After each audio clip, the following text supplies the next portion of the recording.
Dear student, myself Himanshu. आज हम आप सभी को अपने चैनल पे स्वागत करते हैं और आज जो प्रॉब्लम्स के ऊपर हम बात करने वाले हैं काइनेमेटिक्स में, that is for the topic motion under gravity. मैं आपको पहली बात बता दूं, मोशन अंडर ग्रेविटी जो टॉपिक है जेईई मेंस में सवाल आ सकता है। एडवांस के लिए इसमें बड़ा रेयर देखा गया है कि एडवांस में इससे क्वेश्चन है, आसान क्वेश्चंस होते हैं इसमें। तो मैं आज जो आपको क्वेश्चन कराने वाला हूँ वो सारे के सारे सिंगल करेक्ट टाइप क्वेश्चन कराने वाला हूँ और साथ साथ ये जो सारे क्वेश्चन जो आज होंगे वो सब जेईई मेंस लेवल के अकॉर्डिंग होंगे। तो आप जरा ध्यान से देखिएगा, मेंस के लिए तो ये क्वेश्चन माने जा सकते हैं कि अच्छे हैं। देखिए पहला क्वेश्चन है, a man holds 4 balls 180 meter above the ground and drops them at regular interval of time। तो पहले तो आप ना क्वेश्चन के हिसाब से फिगर बना लीजिए। बोला है कि एक टावर है जिसकी हाइट आप मान लीजिए 180 मीटर है। यहाँ पे एक आदमी खड़ा है जिसके पास 4 बॉल है, 1 2 3 और 4। ये चारों बॉल 180 ग्राउंड लेवल से 180 मीटर ऊपर है। ओके, आगे बोला है कि ये बॉल को जब ड्रॉप करेगा तो रेगुलर इंटरवल पे ड्रॉप करेगा।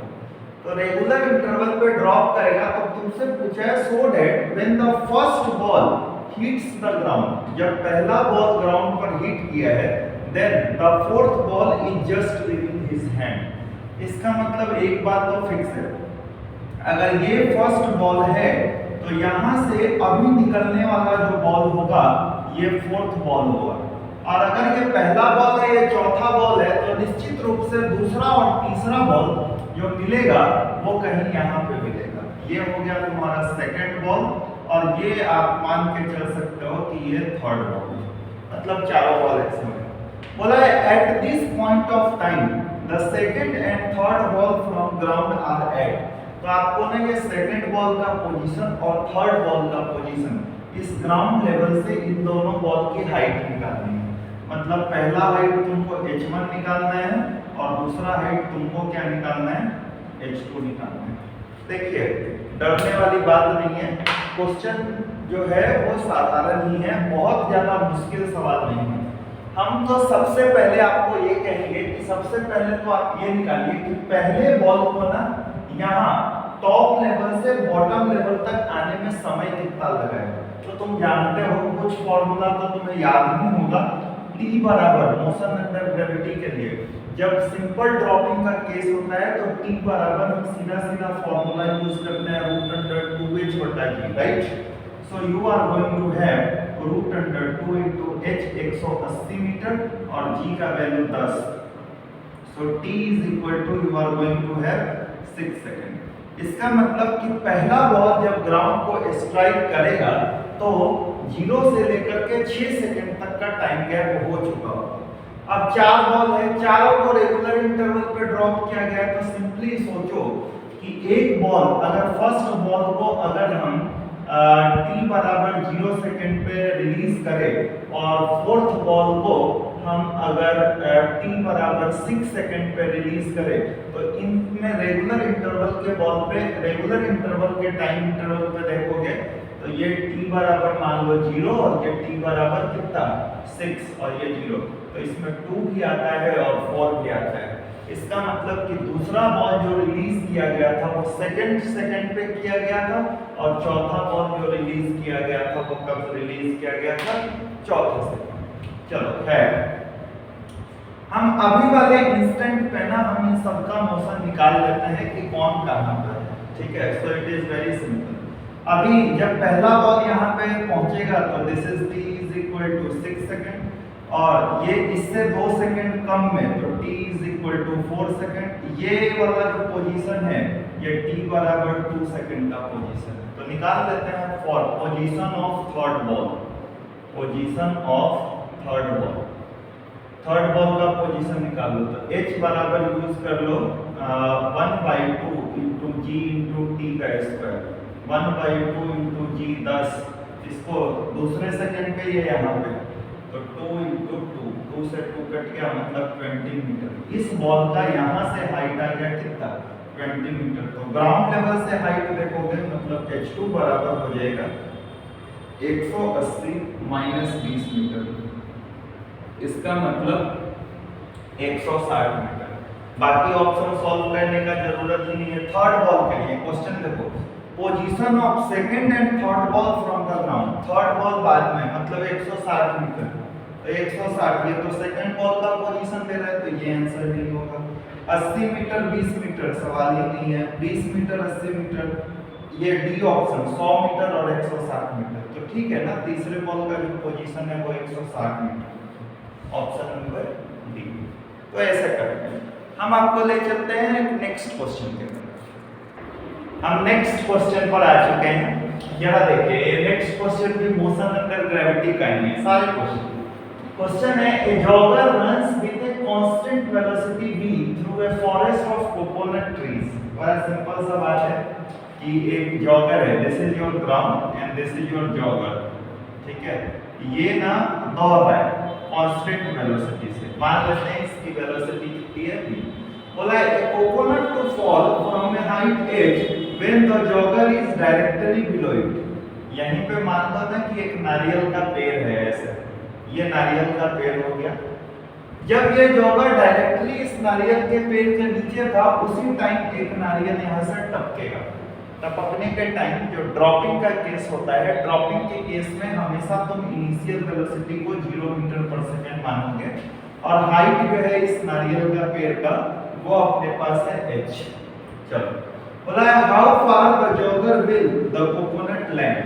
तो जब कोकोनट जमीन पर आ चुका होगा तो जॉगर जो है वो कोकोनट से कितना दूर होगा। ये तो इंतजार तो नहीं करते रहेगा ना कि नारियल आए और इसके सर पे लगे, क्या। तो सिंपल बात है कि ये चलता है, तो हमको तो टाइम निकालना है। बहुत सिंपल क्वेश्चन है। देखिए इसकी वेलोसिटी तो कांस्टेंट है, तो सबसे पहले तो वो निकालिए कि टाइम टू फॉल कोकोनट को गिरने में कितना समय लगेगा। तो अपने पास t बराबर हो जाएगा अंडर रूट ऑफ कितना 2h/। जितने समय में ये नारियल यहाँ से जमीन पर आएगा उतने समय में ये आदमी कहाँ जाएगा। तो distance covered by jogger, distance covered by jogger, तो s बराबर हो गया अपने पास v × t। s is equal to v और इनटू t, तो ये हो गया √2h/t। So s is equal to square root of 2h, v अंदर जाएगा तो ये हो जाएगा v²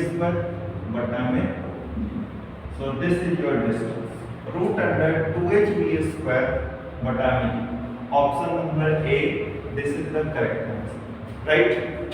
अगला क्वेश्चन पे हम चलते हैं, नेक्स्ट वन। देखिए ये भी क्वेश्चन जो है ना वो बहुत सिंपल है, ध्यान से देखिए। A body is projected up so that it can reach maximum height h। तो पहले ना हर एक लाइन के हिसाब से आप ड्राइंग को बनाते चलिए। बोला है कि आपके पास ग्राउंड है, ग्राउंड से एक बॉल को आप प्रोजेक्ट कर रहे हैं, मान लेते हैं u वेलोसिटी से। तो ये जो मैक्सिमम हाइट कवर करेगा वो मैक्सिमम हाइट hmax बराबर हम कैपिटल H मानते हैं, इसमें तो कोई समस्या नहीं होगा। Next, what is it's height from ground when its velocity is half the maximum velocity. अब बोला है कि इसका जो हाइट होगा वो कितना होगा जब इस बॉडी का वेलोसिटी जो है वो मैक्सिमम वेलोसिटी का आधा हो जाएगा। तो देखिए इसकी मैक्सिमम वेलोसिटी किस टाइम होगी, मैक्सिमम वेलोसिटी प्रोजेक्ट करने के टाइम ही होगा। जिस समय आप बॉल को प्रोजेक्ट करिएगा उसी समय इसका स्पीड मैक्सिमम होगा और वो मैक्सिमम स्पीड होगा अपने पास u। हम सबसे पहले निकाल लेते हैं कि u और h में अपने पास रिलेशन क्या है। तो देखिए तो यहाँ पे मैक्सिमम हाइट पे तो तब आएगा ना जब इसकी फाइनल वेलोसिटी हो जाएगी कितनी, 0 मीटर पर सेकंड। सो hmax का वैल्यू कितना होगा। तो using third equation of motion, इसमें तो आप third equation of motion use करिएगा और आपको अगर फॉर्मूला आपको याद होगा तो आप डायरेक्ट जानते हैं, यहाँ पे h बराबर हो जाएगा आपके पास v² माइनस का u² is equal to minus का 2gh। आप जरा ध्यान से देखिए, 0 का स्क्वायर माइनस का u square is equal to -2g into h। So here h is capital H, h का वैल्यू आ जाएगा u स्क्वायर बटा 2। और आप ऐसा भी कह सकते हैं कि u स्क्वायर बराबर कितना 2gh, सो u बराबर under root of 2gh। Maximum जो प्रोजेक्टेड स्पीड था वो तो ये रूट अंडर 2gh। अब बोला है कि हाइट कितना होगा जब वेलोसिटी जो है वो मैक्सिमम वेलोसिटी का आधा हो जाए। So half of maximum velocity, half of maximum velocity को अगर आप करिएगा तो आपको हो जाएगा u max by 2 that is equal to root under 2gh बटा, यही हुआ। बोला है जिस समय इसका स्पीड इतना है उस समय हाइट कितना होगा। तो यूजिंग फिर से थर्ड इक्वेशन यूज कर लो, तो v स्क्वायर माइनस का u square is equal to minus का 2gh। ठीक है, यही है छोटा वाला हमको निकालना है। v स्क्वायर बोलो तो 2gh बटा में 4 माइनस u स्क्वायर, तो u स्क्वायर कितना, तो 2gh is equal to minus का 2g इनटू h। 4 टू जा 8, ऐसे 2 से 2 बार में, तो gh बाई 2 माइनस का 2gh is equal to minus का 2gh। सॉल्व करो, तुम्हारे पास हो जाएगा माइनस का 3/2g into capital H is equal to minus का 2gh, minus minus plus g cancel, h is equal to 3h by, ये वो हाइट है जो ये बॉल गेन करेगा। तो 3h/4 option number C option. So ये है, बड़ा सिंपल है, ऐसे क्वेश्चन जेईई मेंस में बहुत कॉमन। नेक्स्ट देखिए, हमारे पास ये लास्ट क्वेश्चन है। ये क्वेश्चन थोड़ा सा लॉजिकल है, ध्यान से, वैसे है बहुत आसान। देखिए बोला है a drunkard walking in a narrow lane takes 5 steps forward and 3 steps backward। एक आदमी है जो कि पूरा ड्रिंक किए हुए है, ठीक है, ये 5 मीटर आगे चलता है, 1 step, 2 step, 3 step, 4 step, 5 step, 0 1 2 3 4 and this is your 5th step. ठीक है, ये 5वां स्टेप। बोला है कि 5 स्टेप आगे चलने के बाद ये फिर से 3 स्टेप पीछे आ जाता है, मतलब 1 2 और 3। आगे बोला है each step is 1 metre long, हर स्टेप जो है वो उसकी जो लंबाई है वो 1-1 मीटर का है, और टाइम जो लेता है वो कितना लेता है 1 मीटर को कवर करने में, तो 1 सेकंड। बोला कितने टाइम में ये 11वें मीटर पे जो डिच है, डिच कहने का मतलब गड्ढा, 11वें मीटर पे उसमें जाकर के गिर जाएगा। बहुत आसान सा सवाल है। देखिए ये 8 सेकंड में, देखिए 5 सेकंड तो इसको जाने में, अब फिर से 3 सेकंड इसको वापस आने में, तो 8 सेकंड में ये जो टोटल डिस्टेंस ट्रेवल किया है वो केवल और केवल कितना ट्रेवल किया है, तो वो केवल और केवल 2 मीटर का ट्रेवल किया है। तो distance in 8 second only 2 metre distance, 2 metre आप डिस्प्लेसमेंट कह सकते हैं, 2 मीटर डिस्प्लेसमेंट इज डन। अच्छा जरा ध्यान से देखिए, बड़ा लॉजिकल। फिर से अगला, अब जब ये वापस 8 सेकंड का तो इंटरवल खत्म हो गया, अब ये 2 सेकंड से चलेगा, 5 स्टेप आगे, तो 2 से चलेगा तो 5वां, 6ठा और 7वां पर आएगा, और फिर से ये 3 स्टेप पीछे, तो 1 और फिर यहाँ से तो 2 और 3, मतलब ये चौथे स्टेप पर जाएगा। ठीक है, तो उसमें टोटल जो डिस्टेंस, टोटल जो टाइम टेकन होगा वो कितना होगा, तो total time 8 second plus 8 second, so total is what 16 second में ये कवर किया कितना, 4 मिनट। ठीक है, अगला जो 8 सेकंड होगा उसमें ये कितना कवर करेगा, तो देखो तो 8 प्लस 8 और प्लस 8 मतलब 16 और 8 24 सेकंड में जो ये कवर करेगा वो 6 मिनट। अब जैसे ही ये 5 मीटर आगे चलेगा, बस ये 11 मीटर वाला डिच में फॉल करेगा। सो 24 सेकंड तो इसको हो चुका है छठे मीटर पे आने के लिए। उसके बाद 5, तो 24 और प्लस 5 कितना हो गया 29।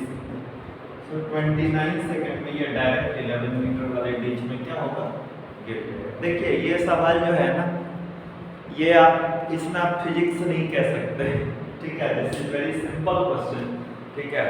और ऐसे क्वेश्चन जो है वो जेईई मेंस में मैंने पहले ही लेक्चर स्टार्ट करने से पहले कहा कि मोशन अंडर ग्रेविटी का जो सवाल है आईआईटी में बड़ा कम चांसेस हैं, जेईई मेंस में ऐसे सवाल पूछे जा सकते हैं। नीट के एग्जाम में भी ये कॉमन क्वेश्चंस हैं जो आते हैं, ठीक है। तो करेक्ट आंसर जो इसका होगा वो 29 सेकंड होगा, ठीक है। तो हमको लगता है कि आपको मोशन अंडर ग्रेविटी का पॉइंट आपको समझ में आया होगा। इसी टाइप के क्वेश्चन होते हैं। मैं एक और बात आपको कहना चाहूँगा, ये जितने क्वेश्चंस भी हमारे द्वारा कराए जा रहे हैं ये एक आपको आइडिया देने के लिए कराया जा रहा है कि आखिर जेईई या नीट या आईआईटी, ठीक है, इन सभी का टारगेट क्या रहता है, ये कौन से टॉपिक से किस तरीके के क्वेश्चन पूछते हैं, ये जो एस्पेक्ट है उनका पूछने का, ठीक है, ये आपको भी समझ में आए, इसलिए हम ये क्वेश्चंस आपके पास लेकर के आ रहे हैं। सो अगर आपको हमारी वीडियोस पसंद आ रही है और अगर आप इसको लाइक कर रहे हैं, kindly subscribe our channel, you will get all the latest update what we are publishing on our channel. Thank you. Have a good day.